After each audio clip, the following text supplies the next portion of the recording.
దేవుని దాసురాలను మనం చేసినటువంటి అనేక సార్లు సభ వరకు మాత్రమే మరి చేస్తూ ఉంటాం. ఏంటది? ప్రభువా అని పిలుస్తాం. అంతవరకు ఆయన ప్రభువని అంగీకరించడం ఇష్టపడతాం, లేకపోతే చెప్పడం ఇష్టపడతాం. అంగీకరించడం కాదు, ఆయన ప్రభువు అని చెప్పడం ఇష్టపడతాం. నువ్వు ప్రభువు అయితే ప్రభువు అనగానే నీవేమైపోతావంటే దాసుడు అవుతావు, నీవు దాసురాలు అవుతావు. ఆయన ప్రభు అయినప్పుడు నీవు నేనేమంటే దాసులమైనటువంటి వారికి. ఎప్పుడైతే దాసులను కాలేకపోతే ప్రభు బిడ్డలుగా, ప్రభు యొక్క దాసులుగా, దాసురాలుగా ఉంటామో మన యొక్క జీవితంలో మనకు ఉండవలసినటువంటి ఇమీడియట్ రెస్పాన్స్, లేకపోతే మన యొక్క జీవితంలో మనకు ఉండవలసినటువంటి గుణ లక్షణం ఏంటంటే మర్యాద ఏమని? నీ మాట చెప్పున నాకు జరుగుతుందా, నీ మాట చెప్పున నాకు జరుగుతుందా.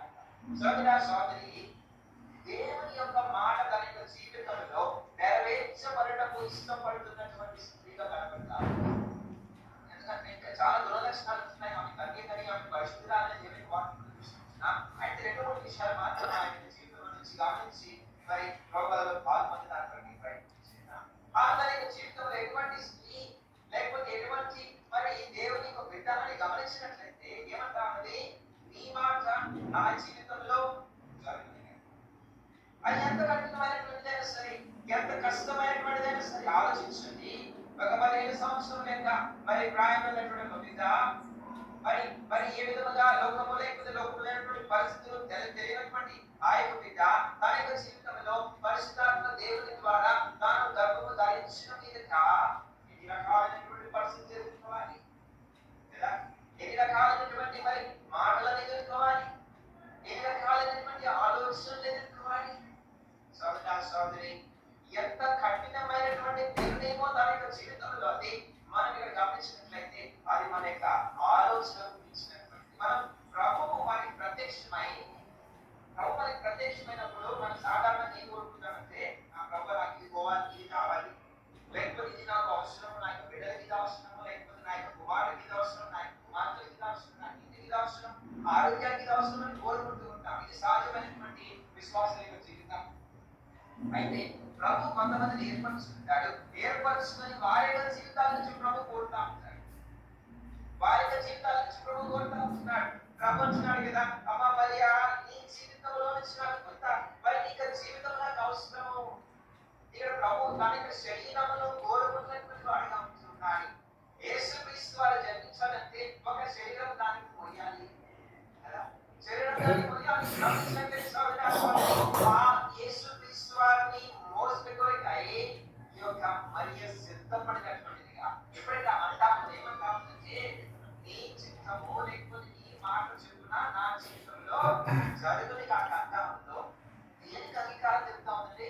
దేనికి అంగీకారం చెప్తా ఉంది? తన యొక్క శరీరంలో యేసును వహించుట కొరకాయ, యేసును ధరించుట కొరకాయ, యేసును మోయట కొరకాయ తాను సిద్ధపడినటువంటి స్త్రీగా కనబడతాం. సోదరా సోదరి, నేను మన జీవితంలో కూడా గమనించినట్లయితే యేసును ధరించినటువంటి వారిగా, యేసును సహిస్తున్నటువంటి, యేసును వహించినటువంటి వారిగా, యేసును మన యొక్క జీవితంలో మోసేటటువంటి వారిగా ఉండాలని ప్రభు కోరుతా ఉంటున్నాడు కదా. ఎప్పుడైనా ఆయన మాట చెప్తా ఉన్నాం, ఎప్పుడైనా గమనించిన మాట చెప్తా ఉన్నారో తన యొక్క జీవితంలో ప్రశ్నలు ఉన్నాయి. అయ్యో నాకు వివాహం కాలేదే, ఏ పురుషుడిని ఎరగనటువంటి దానిని, చిన్నదానిని, ఎవరొస్తున్నారని నాకు ఏమి తెలియదే, లోకం అని ఇంకా తెలియదే అయినప్పటికీ కూడా తన జీవితంలో ఏమంటామది? ఈ మాట నా జీవితంలో జరుగుగాక, నేను ఎందుకు జరగాలి? నా యొక్క జీవితంలో దేవుని ఉద్దేశం నా యొక్క జీవితం ఎందుకు నెరవేర్చబడాలి? దేవుని యొక్క తలపు నా యొక్క జీవితం ఎందుకు నెరవేర్చబడాలి? దేవుని యొక్క ఆలోచన గురించి వచ్చామే, ఆయన యొక్క ఆలోచన మన యొక్క జీవితంలో అంగీకరించి ఎందుకు నెరవేర్చబడాలి అన్నట్లయితే నేను ప్రభు దాసున్నాను. ఆయన చెప్పినటువంటి మాట నిరంతరము కాదు కనుక నేను సోదరి, ఒకసారి నీవు నేను వాళ్ళటువంటి మరి దెయ్యంతో చూపించాలి, లేకపోతే ఇటువంటి సమర్పణ మన యొక్క జీవితంలో బహుశా కలిగి ఉండకపోవచ్చు, సకాలంపోవచ్చు. ప్రభుత్వ దేవుడు సామాన్యమైనటువంటి విషయం. తన యొక్క జీవితంలో తలకి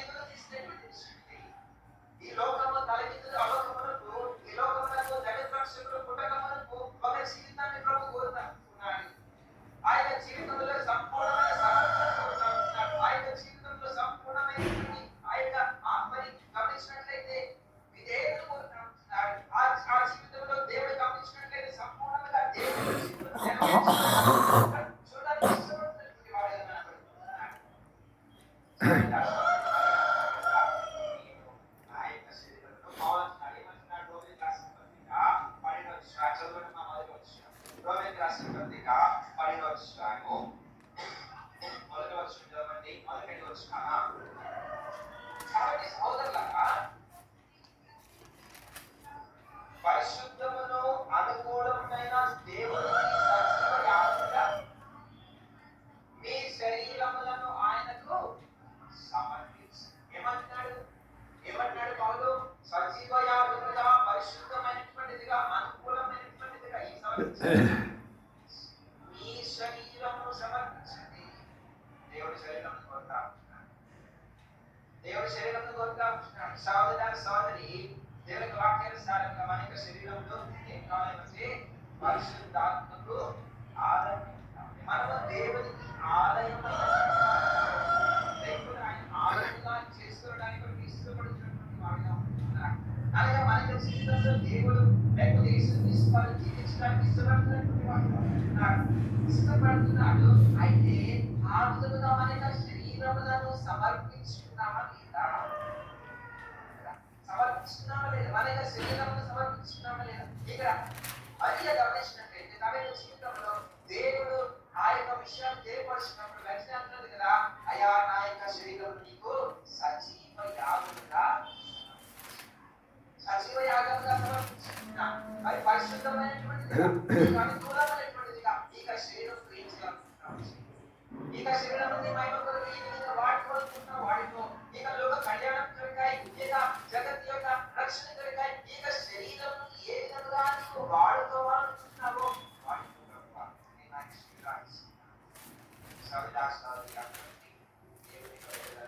అటువంటి దేవుని దాసులను, అటువంటి విశ్వాసులను దేవుడు నివసించాలని, నా జీవితంలో దేవుడు ఉండాలని, యేసుక్రీస్తు వారు ఉండాలని, తద్వారా లోకములకు కళ్యాణం కలగాలని, తద్వారా జగత్తులకు రక్షణ కలగాలని ప్రభువు ఆశపడుతున్నాడు, ఇష్టపడుతున్నాడు. అయితే మరియ అనేక శరీరములను సజీవమైనటువంటి ఆత్మగా సమర్పించడానికి సిద్ధపడినటువంటి మాట చాలా. ఎందుకనగా సోదరి సామాన్యమైనటువంటి విషయం కాదు. ఇది సామాన్యమైనటువంటి విషయం కాదు. నేను చెప్పడం కంటే కూడా బిడ్డలకు కన్నటువంటి సహోదరులు చెప్పగలరేమో, నేను చెప్పలేను. మేము మాత్రం వర్ణించలేము. ఆ యొక్క బిడ్డను కలిగినటువంటి ఆ యొక్క మరి సమయము, లేకపోతే గర్భమును ధరించి దాన్ని మోసుకునేటటువంటి సమయం ఎంత కఠినమైనటువంటిదో, ఎంత కఠినమైనటువంటిదో, ఎంత మరి బాధతో కూడినటువంటిదో, ఎంత సమర్పణతో కూడినటువంటిదో, ఎంత శ్రమతో కూడినటువంటిదో, ఎంత భయంతో కూడినటువంటిదో. సోదరి, ఈ యొక్క వ్యవస్థ 15 సంవత్సరాలు ప్రాయంతో చేసుకున్నటువంటి నిర్ణయం సామాన్యంగా ఇది గర్భం ధరించడం అందులోనే కాదు. ఈ యొక్క ప్రశ్న ఇది గమనించినట్లయితే మన యొక్క జీవితంలో ఈ యొక్క మరి యేసుక్రీస్తు వారి యొక్క పుట్టుక గురించి, లేకపోతే తన యొక్క జీవితంలో పరిశుద్ధాత్మ ద్వారా తాను గర్భము ధరించి తాను జన్మిస్తుందనేటువంటి విషయము దేవుడు ఎంతమంది చెప్పినాడు? ఎంతమంది చెప్పినాడు? ఎంతమంది చెప్పినాడమ్మా? దేవునికి వాక్యం గమనించినట్లయితే మరి కన్యక గర్భవతి అయి కుమారుని అనేటువంటి విషయము మరి ప్రవక్తలు చెప్పినారు. అది మాత్రమే కాదు, ప్రత్యక్షంగా ఎంతమంది తెలుసు? మరికి తెలుసు, యోసేపు తెలుసు. అంతేనా? మరికి తెలుసు, ఎవరు తెలుసు? యోసేపు మాత్రమే తెలుసు. ప్రపంచానికి అందరికి తెలుసా? అందరికి చెప్పినాడా? గాబ్రియలు అందరికి ప్రత్యక్షమై చెప్పినాడా? మరి ఇక్కడ మరి ఒక అనేటువంటి ఒక వ్యవస్థలు ఉంది. మరి ఆయన వ్యవస్థ పరిశుద్ధాత్మటువంటి గర్భవతి కుమారుని అందరికీ చెప్పినాడా? ఇప్పుడు చూసేటువంటి వారు ఏమనుకుంటారు? సమాజం ఏమనుకుంటుంది, లేకపోతే లోకస్తులు ఏమనుకుంటారు? సోదరి గర్భము ధరించి లేకపోతే 9 మాసాలు మోయడం అనేటువంటిది ఒక ఎప్పుడైతే దాని విషయంలో వచ్చినటువంటి ఆ యొక్క సమాజం నుంచి ఉన్నటువంటి ప్రశ్నలు, లేకపోతే సమాజంలో నుంచి వచ్చినటువంటి ఆ యొక్క నింద దానికి తెలియదు. యోసేపు అంగీకరిస్తాడు లేదో నాకు తెలియదు కదా, అనలేదా? యోసేపు తనను అంగీకరిస్తాడు లేదు. ఎందుకంటే యోసేపులకు తాను ప్రదానం చేయబడినటువంటి యోసేపుడు గర్వం ధరించాడంటే యోసేపు ఏమంటున్నాడంటే తాను నీతిమంతుడు కనుక ఏమంటున్నాడు, రహస్యం వేయగలుగుతున్నాడు. ఏనాడు అటువంటి చేసినటువంటి ఆ దినంలో గమనించుకుంటే మరి అటువంటి స్త్రీలు తీర్చబడుతూ రావాలంటే మరి వీధులకు వీడబడి కాల్చబడినటువంటి మరి ఆజ్ఞలు, లేకపోతే చంపబడవలసినటువంటి రాళ్ళతో చంపబడవలసినటువంటి ఆజ్ఞ మోషే గారు శాస్త్రం ఇస్తాం. తామరు గర్భం ధరించినప్పుడు ఏమన్నాడు యూదా? ఏమన్నాడు? దేవుని వాక్యంలో బయటికి ఇస్తున్నామన్నాడు, రాళ్ళతో చంపుదామన్నాడు. సోదరి దేవునికి వాక్యం కూడా మనం చూస్తాం. గమనించినట్లయితే ఆ దినమున ఆమె తీసుకున్నటువంటి నిర్ణయం సామాన్యమైనటువంటిది కాదు. ఎప్పుడైతే ఆమె అంటామో నీ చిత్తము లేకపోతే నీ మాట చెప్తున్నా ఆయన చిత్తంలో జరుగుని కాకాలనేటువంటి మాట చెప్తున్నప్పుడు సోదర ఆ యొక్క మాట ఎంతో తేలికగా మనం కూడా చెప్తుంటాం కదా. ప్రభువా నీ చిత్తం ఆయన జీవితంలో నెరవేర్చబడుతుందా లేదా ప్రార్థన కూడా చేస్తుంటాం. ఏమంటే పరలోకమందు నీ చిత్తం నెరవేర్చబడినట్లు భూముల మీద కూడా నీ చిత్తము నెరవేర్చబడి కాక, నా జీవితంలో నెరవేర్చబడి కాక, సగమ నెరవేర్చబడి కాక, కుటుంబంలో నెరవేర్చబడి కాక ప్రార్థన చేసి ప్రభా నీ చిత్తం ఏంటి, ప్రభా నీ చిత్తం ఏంటి, తేలికైనటువంటి దేవుని యొక్క చిత్తం ఉంటే సరే ప్రభు చేస్తా కదా. సులభమైనటువంటి దేవుని యొక్క చిత్తము లేకపోతే సులభమైనటువంటి దేవుని యొక్క ఆజ్ఞ ఉంటే ప్రభు చేస్తా. కఠినమైనటువంటి దేవుని యొక్క చిత్తము నీ ముందు నిలబడుతున్నప్పుడు ప్రభు యొక్క ప్రశ్న ఇస్తున్నప్పుడు మరి దేవుడి యొక్క మాట నిరుద్ధం కాదు. దేవుడు ఏర్పరుచుకున్నాడు, పరిశుద్ధాత్మని ఆవరిస్తాడు.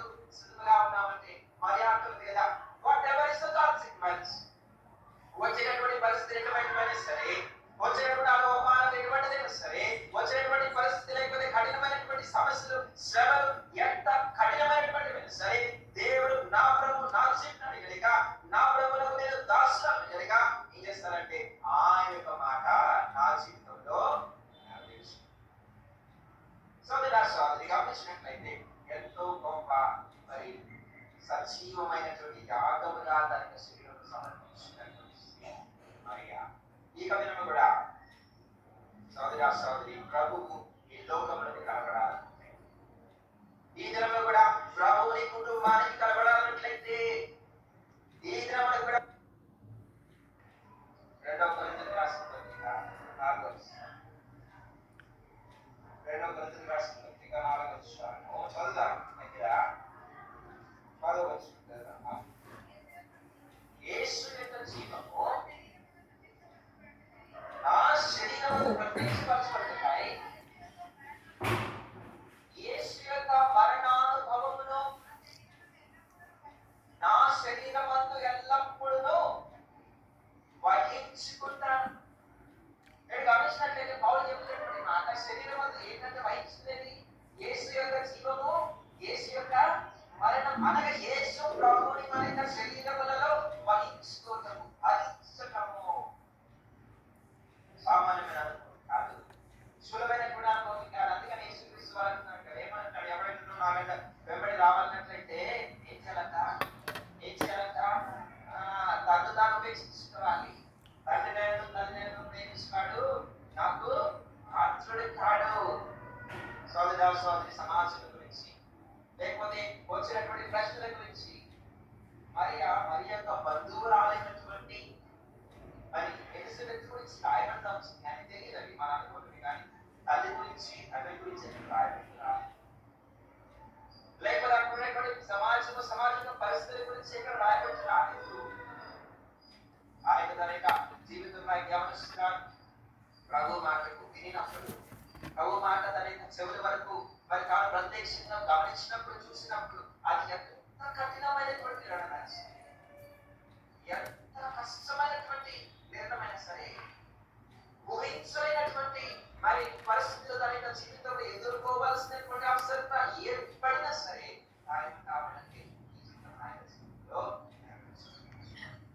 ఈ మాట నా యొక్క జీవితంలో నెరవేర్చబడి కాక సోదరి మన యొక్క జీవితంలో అటువంటి వారంగా విశ్వసమంటగా సిద్ధపడుతున్నా లేదా 25వ తారీఖు కొరకై కొంతమంది బట్టలు కొనుక్కుంటున్నారేమో, కొంతమంది ఇళ్ళకి రౌండ్లు వేస్తున్నారేమో, కొంతమంది మరి పిండి వంటలు చేస్తున్నారేమో, కొంతమంది రకరకాలుగా సిద్ధపడుతున్నారు, స్టార్లు పెట్టారేమో, లేకపోతే టీవీలు పెట్టుకుంటున్నారు.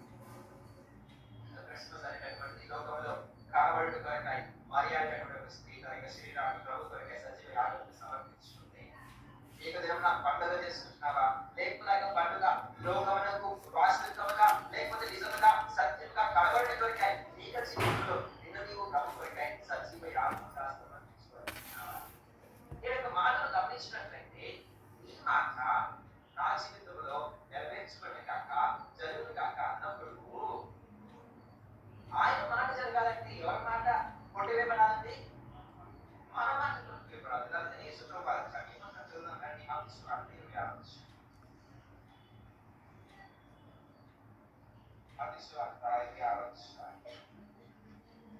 యేసుక్రీస్తు వారి యొక్క మాటను ఒకసారి వారి యొక్క మాటను యేసుక్రీస్తు వారి యొక్క మాటను పోల్చుకుని ఇస్తున్నప్పుడు ఎట్లా ఉందంటే మన మాటను 39వ వచనం కొంత దూరం వెళ్ళి సాగిలపడి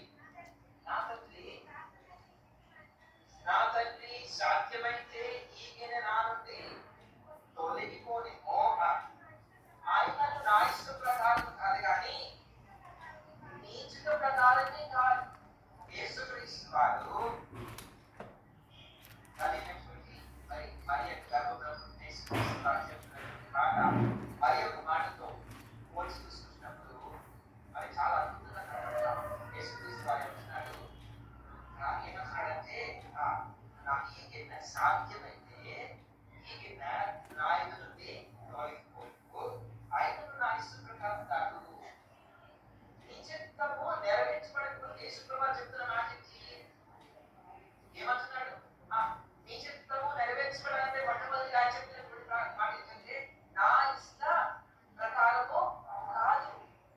ఆయనలో అనేక సార్లు మన యొక్క జీవితంలో ప్రభు దగ్గరికి వచ్చి మనం ప్రార్థన చేస్తుంటాం, కోరుకుంటుంటాం, అనుకుంటుంటాం. ఏమనంటే ప్రభువా నీ చిత్తము నా యొక్క జీవితంలో నెరవేర్చబడను గాక. అంతకుముందు దేవుని పని చేయండి కదండి, అంతకుముందు చేసిన పని చేయండి. నీ చిత్తము నా యొక్క జీవితం నెరవేర్చబడి గాక, లేకపోతే నీ చిత్త ప్రకారం కానివ్వు అని ప్రభు చెప్పకముందు ప్రభు అంటాడు ఏమంటున్నాడు? నా ఇష్ట ప్రకారము కాక, నా ఇష్ట ప్రకారం కాక. మరి అప్పుడు ఏమంటాడు అంటే ఈ మాట నా జీవితంలో నెరవేర్చబడి జరుగుతుంది కాక. ఆయన నా ఇష్ట ప్రకారం నా మాట ఎప్పుడైతే ఈ మాటను కొట్టివేసుకోవడానికి మరి సిద్ధపడతావో దేవుని చిత్తము నెరవేర్చబడి కొరకే అవకాశం కాదు. కానీ భవిష్యత్తు గురించి ఎన్ని కలగలదు? ఇలా 15 సంవత్సరాల పిల్లలు ఉన్నారు నాకు ఇక్కడ, 10th క్లాస్ చదువుతున్న పిల్లలు ఉన్నారు ఇక్కడ. అడగండి వాళ్ళకి ఆలోచనలు, వాళ్ళతో మాట్లాడడం నాకే ఆశ్చర్యమిస్తా ఉంది. ఎంత దూరంగా ఆలోచిస్తున్నారు వాళ్ళు, ఏం చేయాలని ఆలోచిస్తూ ఉంటున్నారు, ఎంత గొప్పగా మరి చదవాలని ఆలోచిస్తూ ఉంటున్నారు, ఎంత మరి గొప్ప విద్యను అభ్యసించి ఎన్ని గొప్ప వచ్చి ఉద్యోగాలు చేయాలని ఆలోచిస్తున్నారు. అడగండి ఏమని ఆలోచిస్తున్నారు? మరి లేవాటువంటి ఆలోచనలు యవనస్తురాలే కదా, మరి లేవాటువంటి కోరికలు యవనస్తురాలే కదా, మరి లేవా అటువంటి ఆశలు ఆలోచనలు యవనస్తురాలే కదా. ఎన్నో విధాలుగా ఎన్నో ఆశలు పెట్టుకున్నదేమో, ఎన్నో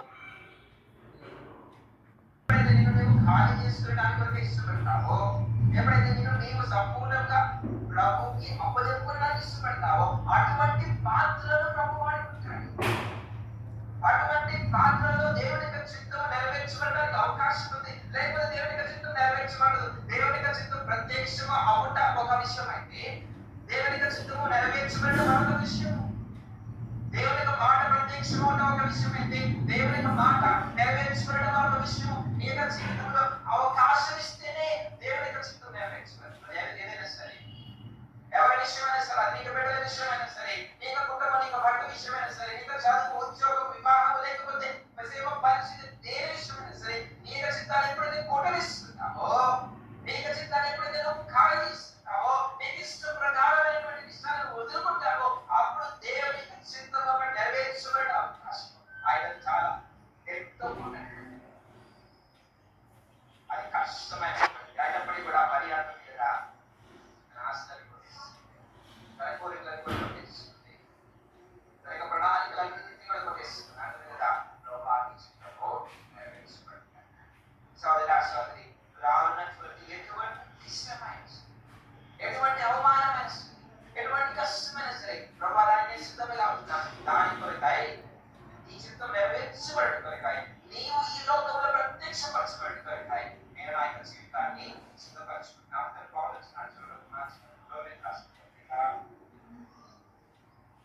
రోమిలికి రాసిన పత్రిక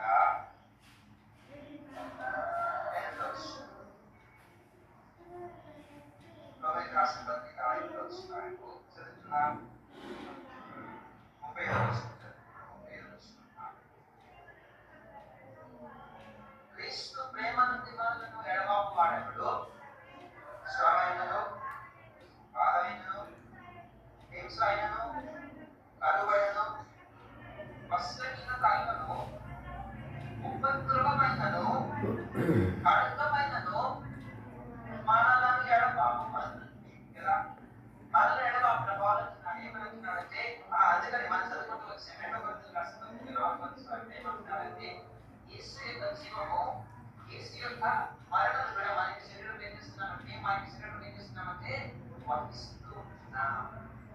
ఆయన యొక్క జీవం మన యొక్క జీవితంలో ప్రత్యక్షం ఒకటి కనుక ఆయన యొక్క మరణం అనేది జీవితం, మరణం అనేటువంటిది సామాన్యమైనటువంటిది కాదు. ఆయన శిలువ మరణము కఠినమైనటువంటి మరణము. దేవుని యొక్క చిత్తం కొన్నిసార్లు మన యొక్క జీవితంలో కఠినమైనటువంటిది. దాన్ని ఒప్పుకోవాల్సిందే, దానికి నడవలసిందే.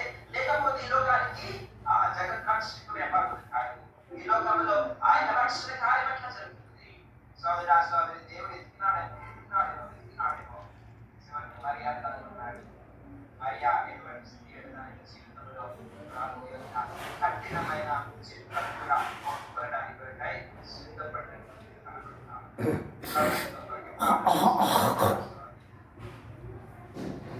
చిత్తము నెరవేర్చబడి కొరకు నిజ జీవితంలో తహతాలాడుతూ లేకపోతే ఇష్టపడుతూ కోరిక కలిగినటువంటి అయితే ఒప్పుకోవడానికి సిద్ధపడతా. బహుశా ప్రభువు ఎందుకు చెప్పడం లేదు నీ నా జీవితంలో ఆయన చిత్తము తెలియపరచలేదు? ఎందుకు ఆయన చిత్తం అంటే, ఎందుకంటే నేను తెలియపరిస్తే నువ్వు సిద్ధంగా లేవో దాన్ని అంగీకరించడానికి కదా.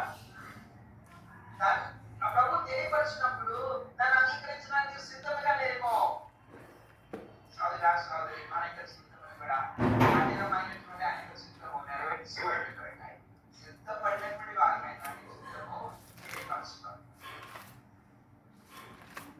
ఆదివల మరియా ఒప్పుకునేటువంటి దాని వచ్చి ఈ జ్ఞానం మీకు నేను లోకంలో కూడా పరిశీలించవచ్చు. ఈ దినమున మన చుట్టూ మనం పనిచేస్తున్నటువంటి స్థలంలో, మనం ఉంటున్నటువంటి స్థలంలో, మనం నివసిస్తున్నటువంటి ప్రాంతాలలో, మనం ఉన్నటువంటి పట్టణములలో యేసుక్రీస్తు వారు మన యొక్క జీవితంలో మనము యేసుక్రీస్తు వారిని వహిస్తూ మన జీవితముల ద్వారా లోకములకు ప్రత్యక్షము అయ్యేటటువంటి పాత్రగా ఉంటుంటామా? మనకి జీవితాన్ని పరీక్షించుకున్నాం. ఇక అటువంటి పాత్రలు రాణించుకున్న గమనించినటువంటి వారు, ప్రభుని చూసినటువంటి వారు, నీవు ఆయనను వహిస్తున్నప్పుడు, ఆయనకు గొడవను వహిస్తున్నప్పుడు ఆయన ఈ లోకంలోనికి ప్రత్యక్షమై రక్షించబడినటువంటి వారు ఉన్నారు. అందుకని చెప్తూ వచ్చాయి. ఏమని వచ్చారంటే, అది నీకు నాకు ఏంటంటే అనుగ్రహం అని చదువుకుంటూ వచ్చాం కదా. ఉదయకాలం అని చదువుకుంటూ వచ్చాం. ఏంటి? మనకు ఒక కుమారుడు అనుగ్రహించబడేది. అది మనము పొందినటువంటి అనుగ్రహం. మనము అనుగ్రహం అనుభవించాలంటే ఎవరో దేవుని యొక్క చిత్తాన్ని కొరకు తమ యొక్క జీవితాలను సమర్పించుకున్నారు కదా. ఆ దినమున మరి తన యొక్క శరీరమును ప్రభు కొరకే సజీవ యాగముగా సంపూర్ణంగా సమర్పించుకున్నట్లు వచ్చి ఈ దినమున నీకు నాకు అనుగ్రహాన్ని అనుభవించుకున్నాను. లేకపోతే ఇక్కడ అనుగ్రహం ఎట్లా వస్తుంది? ఈ లోకము దేవుని అనుగ్రహాన్ని అందించాలంటే నీవు నేను మన యొక్క జీవితాలను ప్రభు కొరకే సమర్పించుకోవాల్సిన ఒక మాట చూసుకుంటూ గమనించినట్లయితే ఒక మాట మాత్రం ఇస్తాను. ఇక్కడ గమనించినట్లయితే మరి తన యొక్క జీవితంలో తను దాచుగా, రెండవదిగా గమనించినట్లయితే తన యొక్క జీవితంలో ప్రభు యొక్క జీవితము, ప్రభు యొక్క మాటను నెరవేర్చడానికి మరి తన యొక్క శరీరంలో సమర్పించుకున్నటువంటి స్త్రీగా కనబడతామని మూడో విషయం ఒకటి మాత్రం చెప్పేసి ముగిస్తాను. గమనించినట్లయితే ఎప్పుడైతే దూత ప్రత్యక్షమైనాడో ఏమని చెప్పినాడు చూద్దామండి. లూకాసు వార్త మొదటి అధ్యాయము 31 వచనాలు చదవమ్మా. ఇదిగో నీవు గర్భం ధరించి కుమారుని కని ఆయనకు యేసుని పేరు పెట్టుదువు. ఆయన ఏం కరంటే పట్టుదలగా గొప్పవాడై రెండవదిగా సర్వోన్నతుని యొక్క కుమారుడు. తర్వాత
జీవితంలో ప్రశ్న ఏంటది? ప్రశ్న ఏ ప్రశ్న?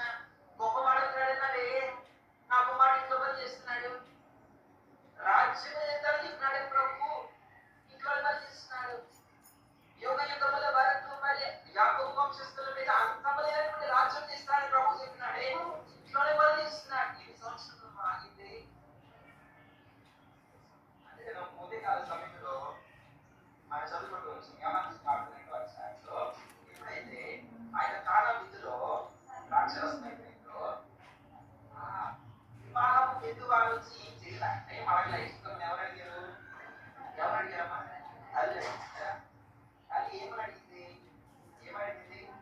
రాక్షసమైపోయిందయ్యా అని చెప్పినప్పుడు యేసుక్రీస్తు మాటింది, అమ్మా నా సమీపంగా రాలేదు.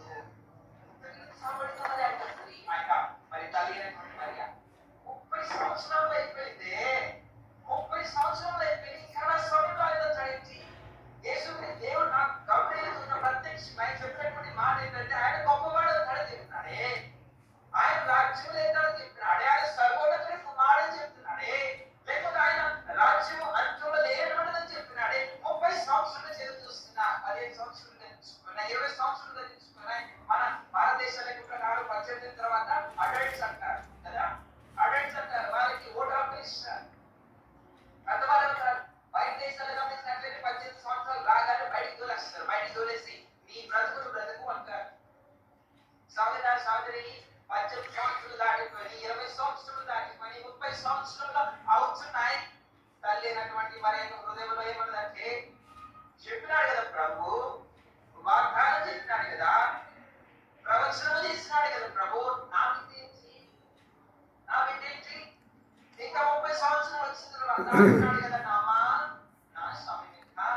అందుకని అనిపిస్తుంది నాకేమనంటే తల్లికి తొందరపాటు కదా, లేకపోతే తల్లికి ఆయన ఆలోచన. అందుకని ఆయన అవయాన్ని వివరించి సామాన్యంగా జన్మించినటువంటి వాడు కాదు, భవిష్యత్ ఆత్మ ద్వారా జన్మించినటువంటి వాడికి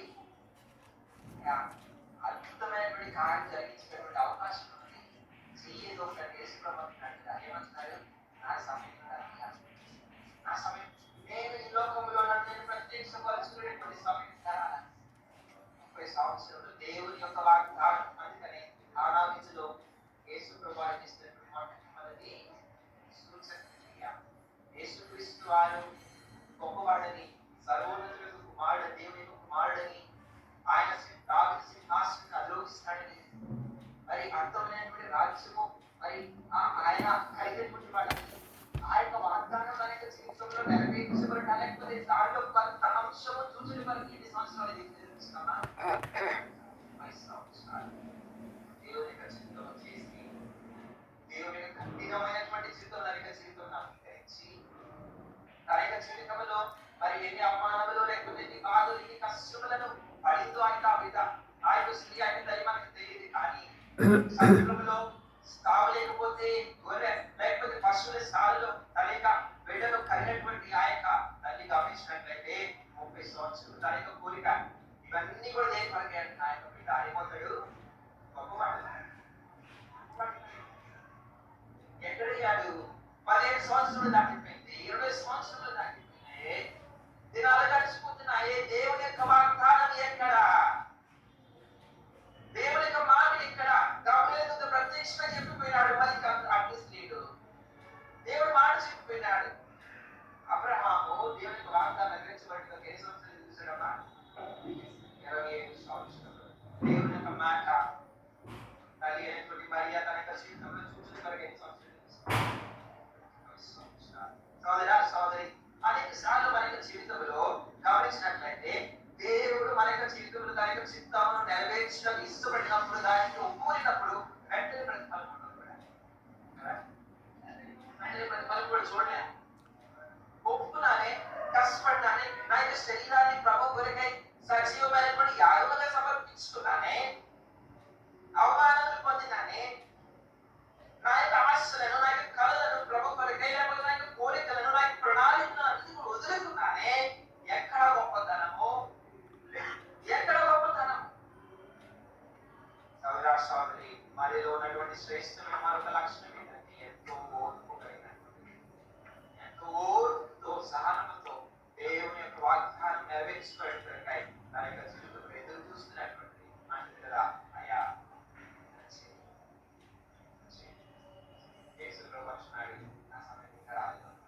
చెప్పిన అంతకు తెలియదు కదా.